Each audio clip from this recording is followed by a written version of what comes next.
What you need to make your very own snowman with a pair of gloves and hidden candy inside. Everything I got from the Dollar Tree. You need gloves, you need box candy, you need some jingle bells, you need some pipe cleaners, tape, black marker, brown marker, orange marker, and a black colored pencil. Put your piece of candy on the paper, make a mark, and then fold it up.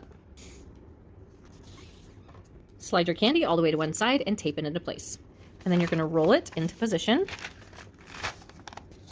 And then you're going to tape your end shut. You can see where the papers came down. Just below that is where you need to draw your face, but on the other side. And then the hat will go from here up. The face will go here down. Now you're just going to slip this in to the gloves already put together. This is what it's going to look like from the back. Then you're going to take a pipe cleaner, you're going to stick it underneath both of the gloves, and then you're just going to wrap it once and then twist it tight. There you go. And then add a bell. Thread the green bell through, and then just make a loop on one side and a loop on the other side, and you're done.